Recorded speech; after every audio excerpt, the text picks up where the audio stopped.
Hello friend, John Dalton here, Further Emergence podcast, where we explore consciousness, the mystery and love. And in this episode we're going into ease, being amazing, giving, failing better, shining, and we have questions about the state of the world and health. Two separate questions. But before we do that, let's go into the memes on the Further Emergence Instagram feed. I wrote this one and I don't always get it together to post it on the day that it needs to be posted on, because I like to post this one on a Monday because it kind of relates to how the week is going to go. And it says, take it handy. The coming week has loads of gifts for you. There's no need to rush after them. Stand still and let them come. Let the morning grass kiss your feet hello, and let a little bird joyfully trumpet your arrival. The whole of existence has been waiting for you today. What need have you of rushing concern? I love that. Even though I wrote it, I love it. But it came from one of those mornings when you wake up and it's one of those good mornings and you kind of get it. You kind of get that the sun is shining just for you. That, as I say, little birds sort of feel like they're tweeting just for you. There's just a feeling of, it's gratitude for sure, but it's also like extremely special. Like it's like you're almost looking around going, does anyone else see this? It's that kind of feeling, and it's kind of reminding you that, because often Mondays, particularly if you're in a job you don't like, or you're in a cycle of doing things that you don't like, Monday is like, oh God, here we go again, So remembering that at the beginning of the week, that you don't need to rush after things, that like life is just completely all there for you. It's coming out of you. So you can just kind of relax into it. I didn't write this one. Robin Sharma did. And it looks like it's a photograph from a book, but it's just very good. It says, the rules for being amazing. Risk more than is required. Learn more than is normal. Be strong. Show courage. Breathe. Excel. Love. Lead. Speak your truth. Live your values. Laugh. Cry. Innovate. Simplify. Adore mastery. Release mediocrity. Aim for genius. Stay humble. Be kinder than expected. Deliver more than is needed. Exude passion. Shatter your limits. Transcend your fears. Inspire others by your bigness. Dream big but start small. Act now. Don't stop. Change the world. So that's beautiful, isn't it? And it's just packed with all the sort of things that I generally talk about in the memes. It's got it all, Giving more, giving unafraid, transcending fears by including them. Doesn't say that, but that's how I have experienced it. And just dreaming big and acting now and not stopping, and change the world. And it's this idea that you can change the world. Because the world doesn't really exist. There's only like what you wake up into. That's the world, if you like, or that's existence. We kind of think there's a world, but we don't experience the world. We just experience what we experience. And my sense of it is, that it is like a sort of virtual reality thing that we wake up into. But we can change it. It feels like we can't, but that's part of the illusion. The next one I didn't write, someone else did, Mother Teresa. Now, Mother Teresa has become a sort of controversial figure. The more has come to light about who she was and how things actually were. But it doesn't matter, because what is written here is just beautiful. And she says, people are often unreasonable and self-centered. Forgive them anyway. If you're kind, people may accuse you of ulterior motives. Be kind anyway. If you're honest, people may cheat you. Be honest anyway. If you find happiness, people may be jealous. Be happy anyway. The good you do today may be forgotten tomorrow. Do good anyway. Give the world the best you have, and it may never be enough. Give your best anyway. It's a bit like a Zen koan, isn't it? Because it kind of melts your brain, and it really highlights how we all have ulterior motives. It's like, I'm only going to forgive people if if they realize I'm forgiving them and they realize that they've made a mistake. And it's like, I can stand on high and hand down my forgiveness, If people are unreasonable and self-centered and I have to forgive them anyway and they don't even know, hang on a minute. Or if I'm kind, people can accuse me of ulterior motives. Well, that's it. I'm not being kind anymore because the reason I'm being kind is so people see me being kind, And she's going, no, be kind anyway. It's like, what? If you're honest, people may cheat you, but be honest anyway. Hang on a minute. No, I'm going to start cheating too because what's the point? It's like, no, it kind of keeps coming back to this thing of you're not doing it for other people, you're doing it for yourself because it's the right thing to do. And it makes you feel good. Not in a feeling kind of way, but you're in alignment with yourself when you do the thing that you know is the right thing for you to do. Not in a right-wrong kind of way. I'm doing the right thing, therefore I'm virtuous. I don't mean that. I mean, just because it sort of sits very well with you, If you find happiness, people might be jealous. Oh, well, I'm not going to let people know how happy I am. And she's going, no, be happy anyway. And the good you do today will be forgotten tomorrow. It's like, hang on a minute. What's the point of doing all this good if no one's going to remember how good I did or the good I did? No, do the good anyway. Give the world your best and it'll never be enough. Give it anyway. It's beautiful. It's like, stop worrying about, it hitting the target. It's not about hitting the target. It's just about expressing your little heart, who you are. Beautiful. Very good, Mother Teresa. I approve. I didn't write this one either. Quite a few new memes, which the way I kind of go along, feel free to send me memes if you come across any that are good. Don't be upset if I don't repost them because they have to kind of resonate with me. But as I'm going along, I sort of come across things and I'm a bit like a magpie. I'll collect them and I can have them for ages and never do anything with them. And then suddenly they all kind of come together like this week. Anyway, this one says it's written by Samuel Beckett, who's an Irish writer who wrote Waiting for Godot, among other things. Never seen that play myself. Apparently it's quite impenetrable. I don't know. But I've never found myself seeing that play. But anyway, he wrote lots of other things and he looks great. I don't think he was trying to go for a particular look in his older age, but he's a sort of face that artists like to draw because he's a lot of character written in his face as he got older. Anyway, it says, and it's kind of famous, this thing, ever tried, ever failed, no matter, try again, fail better. And it's a beautiful thing to just remember that. It's like fail better.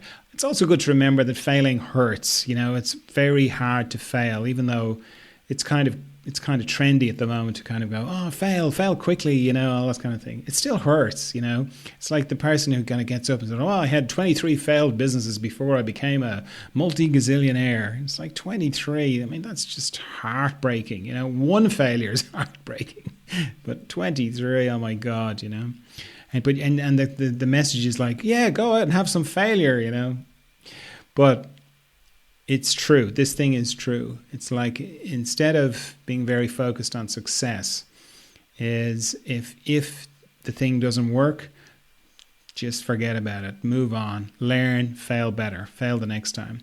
Not that you make the focus of be failing. That would be just masochistic, I think.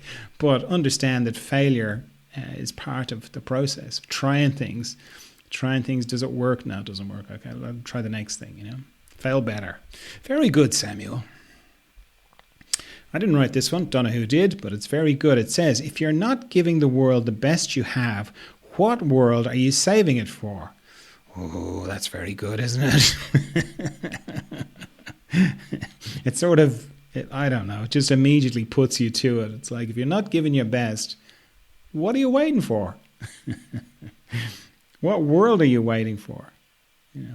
And going back to Mother Teresa's things, like don't give the world your best thinking anyone's going to appreciate it. That's not the point. Well, it can be the point, but it's a recipe for heartache.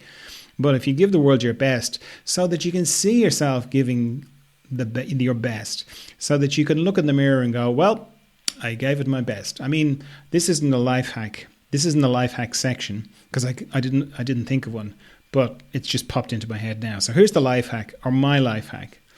And maybe I've said this before, but for me, I always do my best to give 100%, whatever it is. And the reason I do that is it's not because, for other people, it's for me. So I can look in the mirror and kind of, if something fails, I can look in the mirror and go, well, it didn't fail because I didn't give it everything. I gave it everything and it still failed, or it didn't work out, or it didn't go the way I wanted. It's so that I have no niggling regrets of, I held back a little bit. And that maybe if I hadn't held back a little bit, it wouldn't have gone that way. I don't have that. So there's my life hack. Give it everything. Don't half-ass it, as that other meme I love putting up. Use your full ass, which is another way of saying give it 100%. And this meme is kind of about that. It's like, if you're not giving the world your best, what world are you waiting for? Beautiful. Next one is a picture of a lighthouse. And I did write the thing that came after it. And it's such a funny picture because it's a lighthouse that was built. And it was built when there was a lot more land around the lighthouse. But now it's all been eroded by the sea. So it looks like this part of the land gets bashed by the sea because there's very little left except around the lighthouse. So the lighthouse has been eroded to the point where it's almost like on a pinnacle of rock now, and it's thinner than the lighthouse, and it looks very precarious. Really precarious. You look at it and go, how is that thing still standing? And it prompted me to write this. Sometimes it can feel like this, like you've been eroded at the root, like you're just about keeping it together to keep the light shining. It feels like any minute you could topple over and that would be that. The good news is the light doesn't care. It only knows shining. It only knows about blasting itself far and wide, not caring who or what it lands on or who notices. It can't help itself. The conduit it comes through is not its concern. It lives to blaze. P.S. You are the light. P.P.S. The light is love. P.P.P.S. You're doing great. So I love that. It's like one of those times when you kind of write something, you get to the end and you go, wow, did I write that? That's very good. Or not very good, like, oh, well done, I wrote something good. But like, that's beautiful. That speaks to me immediately. This idea of there's something that comes through us, that is us, but isn't concerned about the small things that we are concerned about, that I am concerned about. And I am so concerned about the conduit, which is me, my little personality, my little body, my little story, that I kind of don't even notice what's coming through me. And it comes through you as well. And this is just a lovely reminder of, you know what, it was around before I was together in this little configuration. It'll be around when this little configuration is dissipated back into the mystery. It loves to shine. It continues to shine. It is me. And it's beautiful. And that sort of helps me relax a bit. Not take things so seriously. Farm news. What farm news? I don't really have farm news for you this week. I have a bit of household news, I suppose, or what I've been doing is making a desk. I have a beautiful power-assisted treatment table that I used to see people on when I used to see people in person. And I've had it for years, like I've had it for 20 years. I got it in Australia. It's a beautiful thing. It's built like to last. And it's this beautiful power lift table, and I had it custom made, and it's fantastic. But because I'm not seeing people in person anymore, and I haven't been for a couple of years now, I've been kind of using it as a stand-up desk because, hey, why not? But it has a big padded bed thing on it. And I've been upgrading my video editing setup. And I thought, you know what, I can't put all this kind of video editing stuff on this wobbly foam table anymore. So, yeah, I was taking it apart and putting it on wheels and just getting it organized. And in the process, I realized that I always make things with screws, meaning I screw things together. I never glue things together. And the reason I do that is like somewhere I just inherently know I'm predisposed towards recycling, you know. Like I have very carefully taken the foam top off the tabletop off this thing and put it somewhere safely, you know. And then as I was kind of going, now what have I got that I can use for a tabletop that's more solid? And I don't hoard things like toilet roll or whatever, but I rarely throw things away that I think I will be able to use again. And I was able to make this whole tabletop thing out of pieces of wood that I had from other projects that weren't glued together, that were screwed together. And so when I finished with them, like I had a whole hanging system in the last house for my paintings, which I took apart when I moved house. And didn't need it for this house. And there wasn't really a place I could put it up anyway. So I had all this wood that I was able to put together, but it's all screwed together. It's not glued together, which means I can, you know, disassemble it and reassemble it into something else. And I kind of think, I had never really noticed that, but I think it's not a bad way of doing things.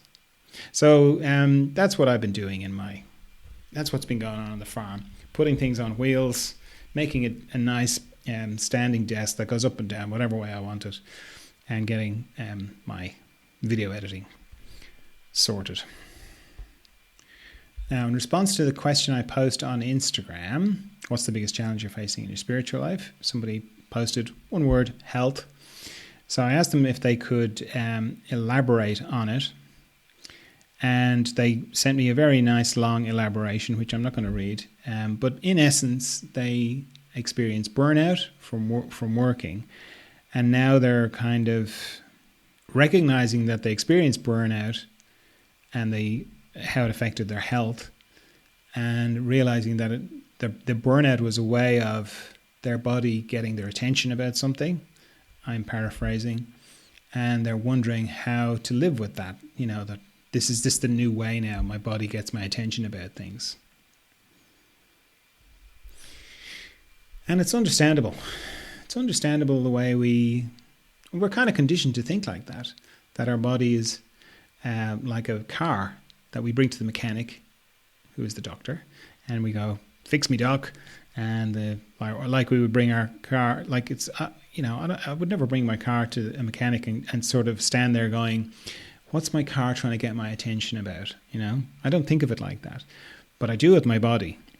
Because my body is a different thing. But, you know, it's understandable that we were conditioned to think like that the doctors are like mechanics and that we bring our car along and, you know, they just fix it. But unfortunately, our bodies don't work like that, you know. So thinking about your body as a printer for the deeper parts of you, that takes a bit of a shift. And it takes a bit of like, I have to do this now as well as everything else, because as we all know, life's very complicated. There's a lot going on. Everybody's very busy. And it's like, now I have to listen to my body. Oh, God. Couldn't I just take something for that? And you can, of course.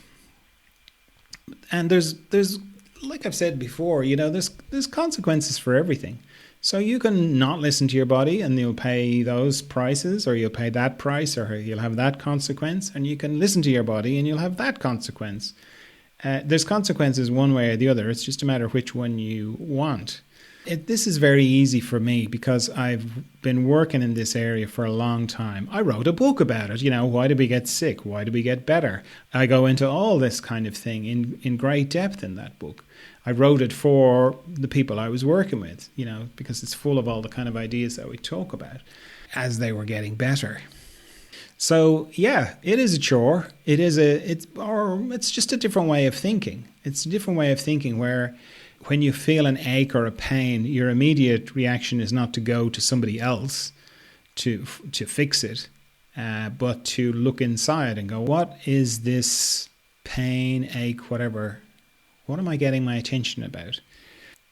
Of all the places in my body, it's in my foot. Why is it in my foot and not my elbow? Why is it in my hand and not my eye? Everything about your symptoms is full of information if you look for it, And that's not to say you don't go and get help. Of course you do if that's the way you're inclined. But even when you're getting help, you're still involved and you're still going, what does this mean? What does this mean? And again, I could be wrong, and this is just my perspective. It's just the way I relate to it. But I've worked with lots of people, and I know for myself, I've got through a lot of things with this perspective, and I've helped a lot of people get through their own things with this perspective. But that's not to say it's right or wrong. It's, as I say, there's consequences for everything. But it sounds like this person's reached the point of like, I have to listen. I have to listen to my body, and kind of going, oh God. And I totally understand. It is a chore, and it is a bit, there's no kind of, because when you're in the model of, I'll just bring my body / car to the mechanic / doctor and they will fix me. It's a nice feeling. It's like someone else knows best. Whereas this approach is like, well, fundamentally, I am the one who knows best here. And I have to, I have to figure it out myself, or I have to participate in it myself. That's kind of like, oh God, that seems like a lot of work. And it is. But as I say, there's consequences one way or the other. Another person, in response to the question, what's the biggest challenge you're facing in your spiritual life, said, what's happening in the world and what Ireland is becoming. And then I asked them to elaborate, and they left a lovely, long, direct message, which, again, I'm not going to go into it, but they're basically concerned about all the different things that are happening in the world, globalists, the food, contamination of the food, politics, and they have children, and they're concerned about their children's future. So, very understandable. A couple of things came to mind when I was listening to this, because, they're genuinely concerned, and it's very understandable. So, firstly, if you've ever been in the cinema with the child, and they've been really excited about this movie that they want to go and see, and it's great, and then there's a bit in the movie where it's a little bit scary, and sometimes kids' movies can be very scary, and you're looking at the kid out of the corner of your eye, and you can see them getting more and more afraid, and then you might say to them, it's okay, it's just a movie. Okay? Or if you've ever heard your child or a child tossing and turning in their sleep, and then you go in and see what's wrong with them, and you can see they're having a nightmare, and your natural reaction is to kind of gently wake them up and wake them up and say, no, it's all right, you're just having a nightmare. Even dogs, what happens with my dogs, they start chasing something or something, and they start barking in their sleep, and you kind of just give them a little pat and rub them, you're just having a nightmare, and then they kind of wake up and they go back to sleep. So there's that. There's that perspective of the world can feel frightening, but the world has always felt frightening. Always has. I was just thinking about when I was born. I was born in 1963, okay? So in October of 62, there was the Cuban Missile Crisis. So even before I was born, we were on the brink of nuclear war.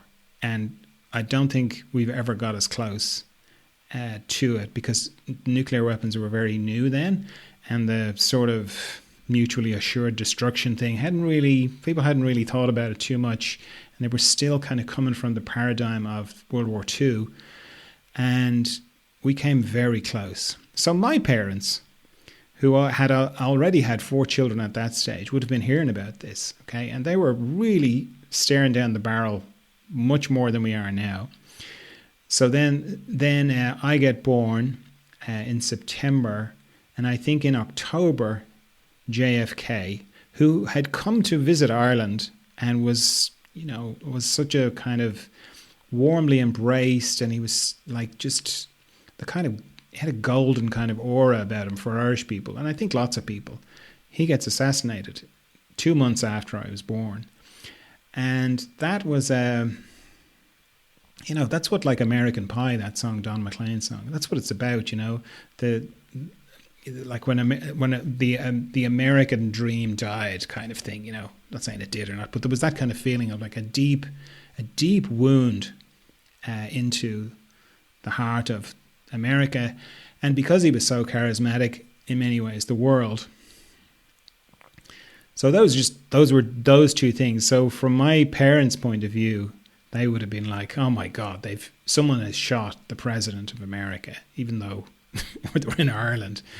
It was so shocking, so shocking to them, And, people were, another thing that happened around the time when I was a kid was the thalidomide. I don't know what it's called, but the thalidomide was a drug that was given to pregnant women and thinking it was, fine. And it caused like awful mutations in the babies.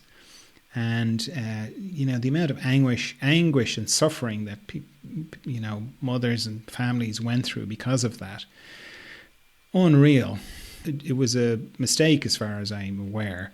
It wasn't like, we know that it's going to have these side effects, but we're going to make a lot of money from this drug. That's our kind of version of things these days. Back then, it was just a genuine lack of testing or whatever. But there were all sorts of very corrupt things going on and have gone on. Okay. Now, that is not to minimize what's going on.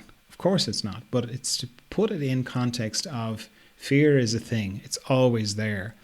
And depending on what your makeup is, you won't be listening to me, for example. There's so many people that are not interested in consciousness or this kind of thing, and are just involved in the fear, and are just involved in see the world in a certain way, and that's fine. But you're listening to me, and when I say listening to me, let me just restate something. I'm going to go off topic slightly here, but I used to at the beginning always go, the time of the guru is over, the time of the spiritual teacher is over, the time of the spiritual master is over. And that is true. Okay. So when I am talking about any of this stuff, I'm just talking about my perspective. I am none of those things. I'm not interested in those things because they're old. That's up on the stage, giving forth.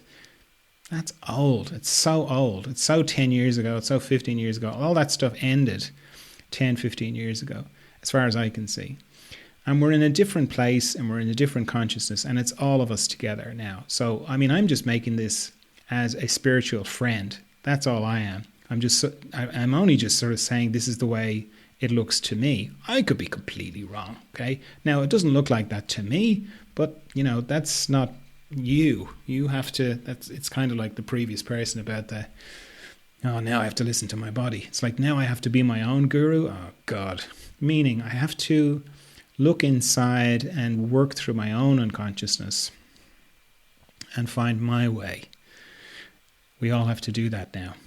There's no paternal figure up on the pedestal to sort of tell us how it is. We have to find our own way. So I'm just saying that to put all that in context. And this is the way it looks to me. There's always been fear.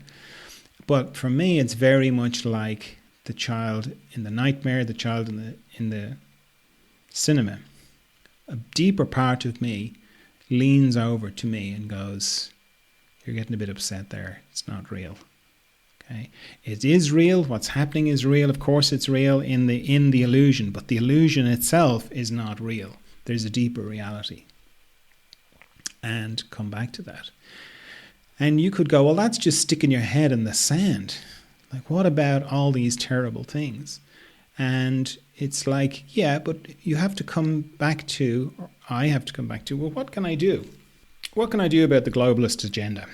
What can I do about trafficking? What can I do about all these horrible things? What can I do about climate change?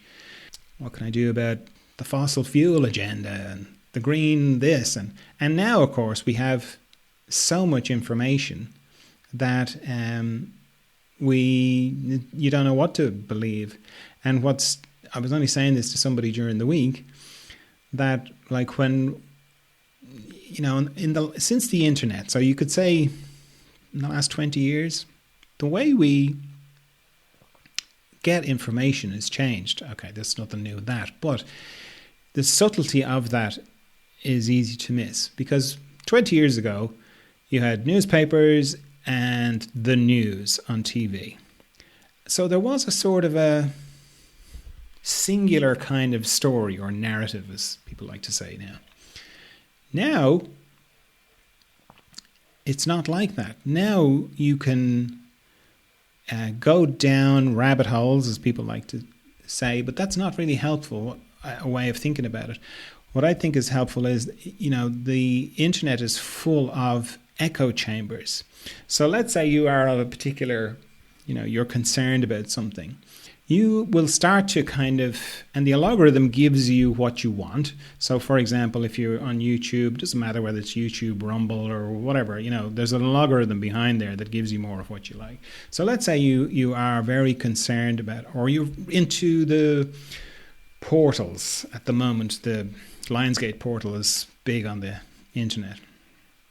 So you'll find that you're seeing all these different videos about Lionsgate portal. It's like, oh wow, Now, if it happens to be that you're something that you're concerned about the globalist agenda, suddenly you'll be seeing lots and lots of the globalist agenda, and you'll be finding people who are very knowledgeable about it, and they know a lot more about it than you, or the fossil fuel lobby, or how the greenwashing, or it doesn't matter what you're interested in. You very quickly be enveloped in an echo chamber. Doesn't matter what it is, whether it's happy, sad, scary. That's the way it kind of works. So it's useful to know that, and to remember that what can feel like, oh my God, I didn't realize this. Oh my God, there's more and more and more and more and more information.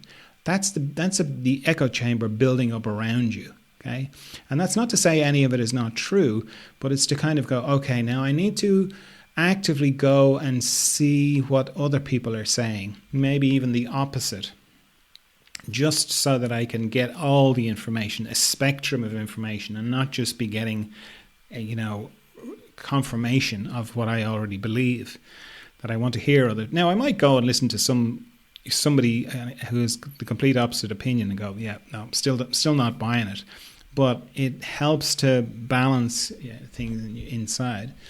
But I think fundamentally coming back to this thing of, okay, what do I have control over? What am I going to do? Okay. Now, let's say I'm concerned about the refugees coming across the Mediterranean in skimpy boats, and how people are profiting off that, and how lifeguards are being accused of just, sinking some of these boats or leaving them to drown or all this kind of.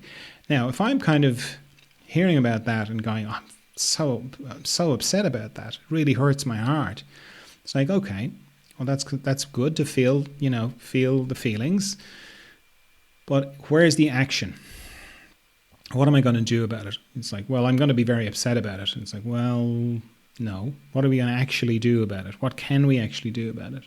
Well, I don't know. I'm just a small person. Well, so was that captain, the sea captain lady who brought her boat down to the Mediterranean and has been rescuing people. She's rescued, I don't know, thousands of people at this stage. She's apparently being tried, and she's going to go to jail for it. But that's what she was moved to do. It's like, oh, okay, well, I don't know how to be a sea captain. Well, look, that's fine, but maybe you want to go on our boat. No, I don't think so. Okay, so is there anything I'm actually going to do about any of that? No, I'm not. Or yes, I am. Yes, I'm going to go and volunteer in one of the refugee camps in Greece or whatever. So look to what you are moved to do, and honestly see what you will do, and do it. And if you are not moved to do anything, that's fine. But you have to take responsibility for that as well. And then you have to do the thing that you can do, which is take care of your inner state. because your inner state has a lot to do with how it goes for you. What you focus on expands. That's a sort of a rule. I didn't make it, but it's true. So if you are distrustful of people, then it will expand. You'll be seeing it everywhere. It's like that thing of when, you're thinking about buying a red Alfa Romeo or a blue Ford or whatever. You just see them everywhere. You're kind of thinking about changing your car, and then somebody says something, and suddenly you go from never having seen that particular car to you see 5 in the one day. Or a computer or whatever, or a rabbit or a butterfly, suddenly you go, oh, I'm seeing butterflies everywhere. Whatever you focus on expands. So if you kind of know that, and then you also know that the illusion, it's all coming out of you, okay? When you think of it like that, again, I'm not saying this is true or anything, or this is the truth according to John or anything, but just it's my perspective, and I've seen it working in my life. If you kind of go, I don't experience anything in somebody else's body, I never look out of anyone else's eyes, it is kind of all about me. Not in an egotistical way, but it's like all my experience is one-pointed, and that one point is me. That's something to reflect on and kind of go, okay, well, I might be just one like the illusion is telling me I'm just one single little person on a planet with many other people and I am insignificant. But that's not my experience. My experience is it's like all this amazing technicolor thing that I wake up into every morning. So you can either go, well, okay, so what? Or you can go, well, I think there might be something to that, and that I might have the capacity to influence this thing that I'm waking up into every morning. And one of the things that you can do is address your fear and go, what can I do? Or what am I going to do? And then that's one thing, and you put that to one side, and then go, okay, so I'm not going to be afraid. That's what I'm choosing. I'm choosing not to be afraid, and I'm choosing to focus on the things that reflect my heart. I'm going to choose to reflect on the goodness that I see everywhere. And there's a lot of goodness going on, As I said before, statistically, we are so much better than we were before, That the big difference is now we're aware of corruption in a way that we weren't aware of before. And sure, there's a lot of corruption around, but we're also aware of it in a way we weren't aware before, And that's part of the sort of general raising of consciousness that's going on. So through managing your fear, facing it, going, yes, it is fearful, but I'm choosing not to. I'm choosing to focus on the good. I'm not going to stick my head in the sand about what's going on. I'm going to keep looking at everything with my open heart. I'm going to feel the pain of it, but I am going to keep returning to the good, because I don't know how things are going to go. The future is unknown. And in the same way as my parents would have been concerned for me, and, so far so good, mom and dad. But back then it was looking pretty bleak. And they're like, oh my God, what kind of life are they going to come into? It's like the way people are concerned about TikTok and social media and how it's melting people, kids' brains. And yeah, it is. My parents were just as concerned about television as we are about social media, And yes, people were affected by television, and people are affected by social media. And there were people, they used to do this thing on TV. I'm just remembering. I can't remember what they're called. They're like blip farts. Subliminal messaging in cut into the program. 1 second images of French fries. And you get to the end of the show, and there's no, on the surface there were no ads in the show, but you were kind of really hungry when you got to the end of it. They used to do that. They actually used to do that until they banned it, There were so many things that we don't do now, like asbestos. Everything was made out of asbestos. It's practically like we used to eat, our food off asbestos plates back then, or lead. Lead was everywhere. All this toxic stuff, Whereas now we're much more aware of it, And yes, there's a lot more. And, there's that thing of like smoking was a huge thing when I grew up. Everybody smoked, Doctors were like going, yes, it's good for you. Like the corruption, there's nothing new about corruption. There's always like people, and it's always like a small group of people who just happen to have a lot of money, who want to try and, get away with something. And there's always pushback from, when people become aware of it. And as I say, we're a lot more aware than we used to be. But like in a way, consciousness is a little bit magical, I think. And you kind of have to, like, to get around the harshness of my mind and like, don't be an ostrich. You have to, force yourself to read the news and all that. It's like, no, for me, it's like, no, I don't.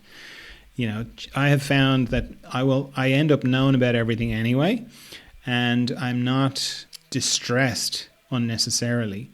And I've seen it playing out, like how a conscious approach, how a viewing things in a magical kind of way has kind of magical solutions. I can't believe I'm talking about magic, but I'm remembering this artist I interviewed in the Ukraine. This is about 2 or 3 months before anything happened there. And they were telling me about the buildup of tanks on the border. And I didn't know much about it. I didn't know what was going to happen. And nobody did, because when that invasion happened, everyone was like, what? He actually did that? Do people still do that? It was, shock. I mean, we were all there. What's interesting was, as soon as it happened, I got in touch. I reached out to the artist to see if they were okay, and no answer. And I was like, oh God, that's not good. Then they popped up in America. And what had happened was they had been booked into an art exhibition. They had an art exhibition in America. And they and their partner got on a plane to go to this prearranged art exhibition. And when the plane landed, their country had been invaded. Okay, and they've been in America ever since. Okay, so now I'm not saying, they knew about consciousness and they were all magical in their approach, but anything could happen.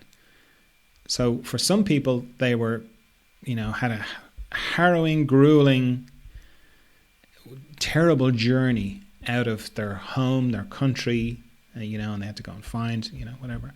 And then, this other person's experience of like, they get on a plane. I mean, it's still difficult for them, but I'm just saying that like anything can happen. So our minds are predisposed towards looking for threats on the horizon and coming up with plans, which makes for a horrible life, because you're continually fretful and kind of trying to plan your escape, It's like people who are preppers, Can you imagine if you went to all the trouble of preparing a bunker?